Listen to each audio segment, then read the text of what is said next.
আজকের গল্পের বিষয় হলো বিবাহিত নারী। আসসালামু আলাইকুম my lovely friends and families, welcome back to another video. বিবাহিত নারীকে স্বার্থ ছাড়া কেউ ভালোবাসে না। আমাদের সমাজে দিন দিন পরকীয়া নামক একটা মারাত্মক ব্যাধি ছড়িয়ে যাচ্ছে। এই বিষয়টি সমাজের কেউ পছন্দ করে না, অথচ সমাজের প্রত্যেকটা ঘরে পরকীয়া নামক রোগ রয়ে গিয়েছে। আজকের এই ব্লগটি বিবাহিত নারীদের জন্য একটি সতর্ক বার্তা। শুধু বিবাহিত নারীদের জন্য নয়, এটি অবিবাহিত নারীদের জন্যও একটি সতর্ক বার্তা। আমি আজকে আমাদের স্কুলে পড়ুয়া কিছু মেয়ে বন্ধুর গল্প শেয়ার করব, যারা এক সময় আমার ক্লোজ ফ্রেন্ড ছিল। তবে ধীরে ধীরে এক একজনের বিয়ে হয়ে যাওয়ার কারণে কারোর সাথে তেমন একটা যোগাযোগ হয় না। আমার যখন বিয়ে ঠিক হয়, তখন আমি আমার এক ফ্রেন্ডকে বিয়ের দাওয়াত দিতে গিয়েছিলাম। তখন আমার সেই বান্ধবীটি তার জীবনের ঘটে যাওয়া একটি বিভীষিকাময় সময়ের কথা শেয়ার করলো, যে কথাগুলো আমি আজ আপনাদের মাঝে শেয়ার করব। আমি এখানে আমার বান্ধবীর আসল নাম বলতে চাচ্ছি না, কেননা আমি তাকে ছোট করতে চাই না। তবে সমাজের মানুষকে সতর্ক করতে এই গল্পটি শেয়ার করা আমার কাছে জরুরি বলে মনে হচ্ছে। আমাদের স্কুলে প্রীতি ও রিবা নামে দুইটি মেয়ে ছিল। দুইজনকে দেখতে একই রকম। তাদেরকে কেউ দেখলেই মনে করতো যমজ দুই বোন। তারা লেখাপড়ায় অনেক ভালো ছিল।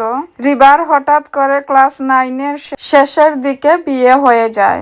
সে এই স্কুলের একজন স্টাফের বোন ছিল। তার আবার অনেকগুলো ছেলে বন্ধু ছিল। যেহেতু স্কুলের স্টাফ তার ভাই, সেহেতু সব ছেলেমেয়েরা তাকে অনেক সম্মান করত। অন্যদিকে আমাদের স্কুলেরই একটি ছেলে প্রীতিকে খুবই পছন্দ করত। প্রীতিও ছেলেটিকে খুবই পছন্দ করত। তারা যখন ক্লাস 10-এ ওঠে, তখন প্রীতি ও নাদিম নামের সেই ছেলেটির প্রেমের সম্পর্কে জড়িয়ে পড়ে। এইদিকে এসএসসি পরীক্ষা শেষ হওয়ার পর নাদিম ও প্রীতি দুজনেই সম্পূর্ণ আলাদা হয়ে যায়। তারা দুজন আলাদা কলেজে ভর্তি হয়। নাদিমের পরিবার ছিল একটু বড় পর্যায়ের, আর প্রীতির পরিবার ছিল মধ্য ফ্যামিলির, যার কারণে প্রীতির কাছে কোনো প্রকার মোবাইল ছিল না। সে সুযোগ পেলে নাদিমের সাথে 1 মাস 2 মাস পর পর একটু একটু খবর নিয়ে কথা বলার চেষ্টা করত। প্রীতির মনে নাদিমের প্রতি ভালোবাসাটা ছিল খুবই পবিত্র।